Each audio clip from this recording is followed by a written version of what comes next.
పురాణయుగమున ఈ గిరిపైనే తపమునరించెను యాద ఋషి. ధరాతలమ్మున అతని పేరుతో అయినది ఈ గిరి యాదగిరి. ఈ గుహలో వెలసెను ప్రళయ మహోజ్వల జ్వాలా నరసింహుడు.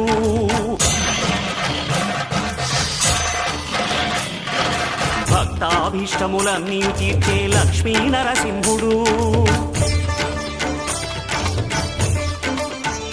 సుఖ శాంతులను చేకూర్చు శుభయోగ నరసింహుడు.